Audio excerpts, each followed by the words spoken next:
Ngayon patungo tayo ng Bunawan. So tingnan natin yung steel industry plant dyan sa may Bunawan. Ito ay isang request lang ng ating subscribe.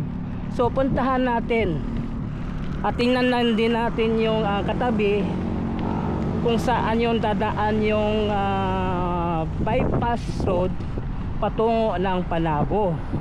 So ito yung ating pupuntahan, pero dito tayo dumaan sa may Mandog. Napansin ninyo dito sa Mandog, dati ito puro mga saging, planta ito ng mga saging dito, pero ngayon hindi na planta. May mga establishment na dito.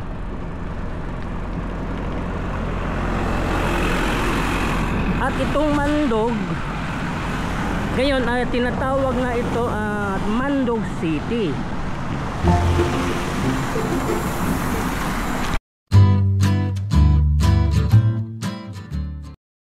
안녕하세요 여러분. 잘 지내세요?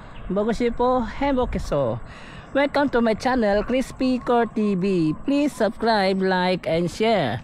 Ngayon, puntahan natin ang Bunawan. So, tingnan natin yung steel industry plant. So, tingnan din natin yung katabi kung saan dadaan yung 45.5 bypass road patungo ng Panabo.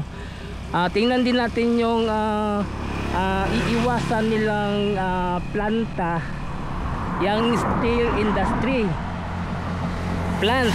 So tara, let's go. So ngayon patungo tayo ng Bunawan, pero meron ako ipakita sa inyo.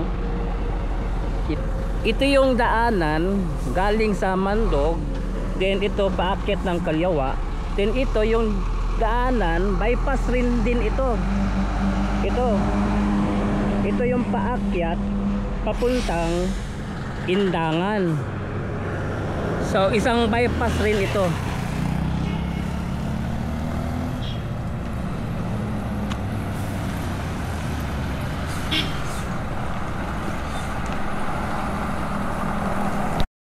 So ito na yung bypass dito, no. Ito yung palabas ng Indangan mula doon sa baba sa may Mandog.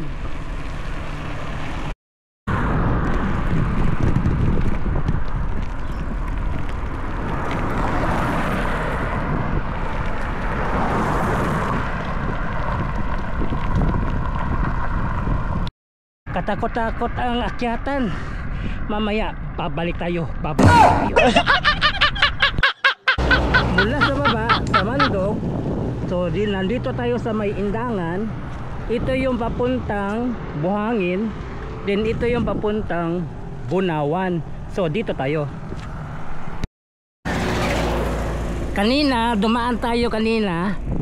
May nadaanan tayong checkpoint dito sa may Indangan. Mabuti na lang hindi tayo pinara. I believe I can fly. I believe I can search the sky.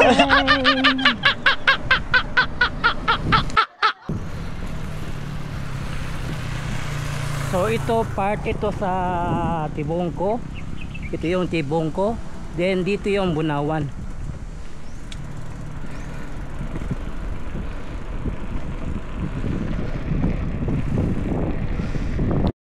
So ito part na ito sa Mahayag, Bunawan.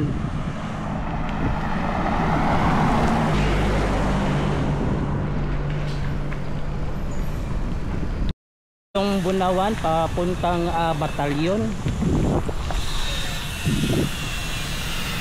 Kalinaw, Batalyon.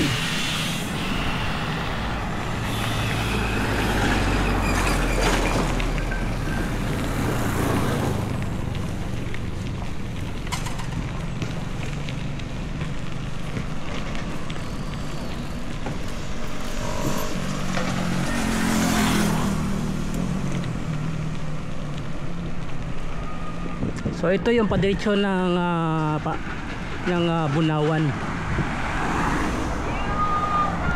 patungo ng Panabo. So ito yung galing no sa Indangan, then ito yung papaliko papuntang Bunawan. So papuntang Panabo. Then ito yung daanan papuntang Gatungan. Pababa yung may bagong tulay diyan papuntang Suliman. So ito yung diretso. Pero dito tayo pupunta. Puntahan natin yung steel industry plant.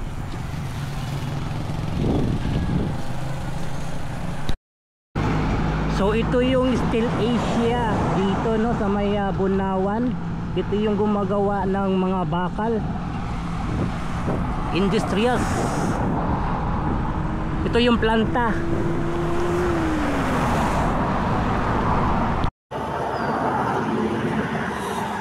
So ito na yung Steel Asia Steel Industry Plant. Ito lang located sa may Bunawan, Kasilak. So ito yung gumagawa ng mga bakal.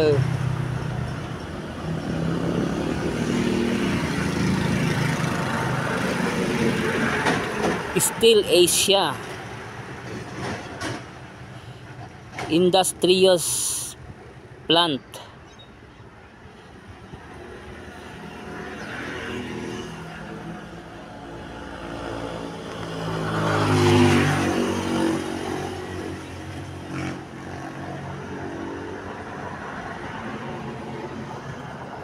Ito yung harapan niya.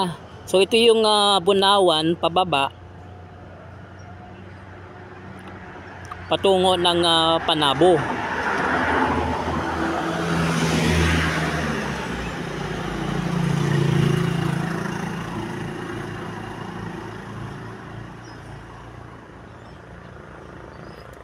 Ang laki ng planta ng Steel Asia.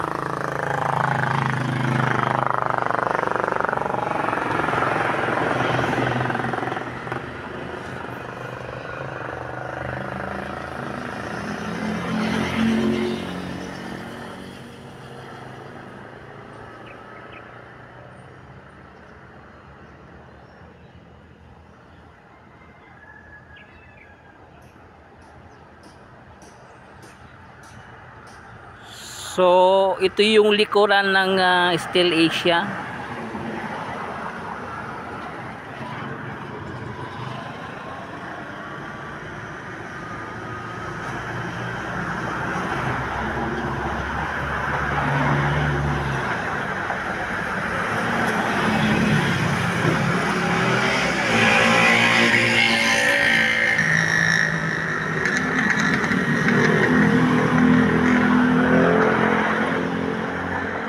Dito lang sa may Bunawan, Kasilak.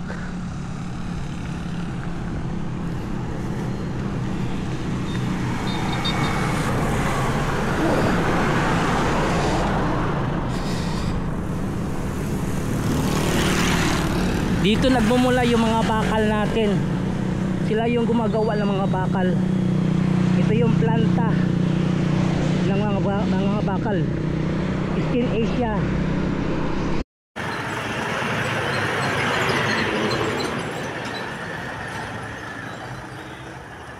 So ito yung bahagi ng Steel Asia.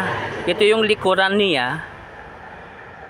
So ito yung iniingatan ng 45.5 bypass road na matamaan ito.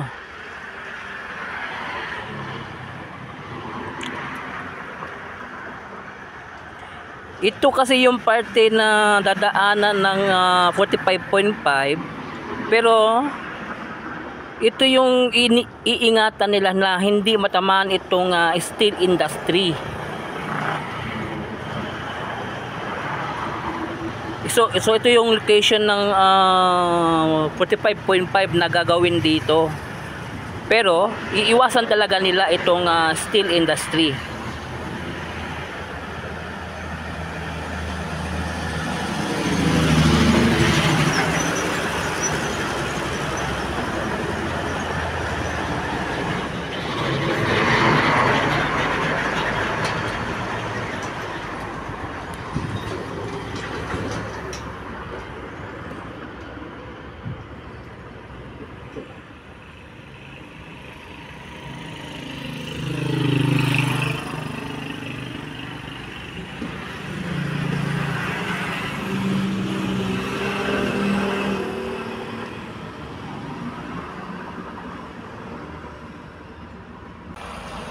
So ito yung kasada, Bunawan, paakyat ng Indangan.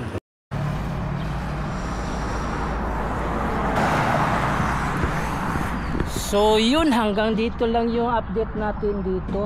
So pinuntahan natin itong Steel Asia, itong steel industry plant dito sa Bunawan. So nakita natin, so ito yung gumagawa ng mga bakal natin. So yun, please subscribe to my channel, Crispy Core TV. I-follow pa na nga akong Facebook page, Crispy Core FB. So thank you for watching. Kamsahamnida, annyeong, and God bless you all. Sarangheyo.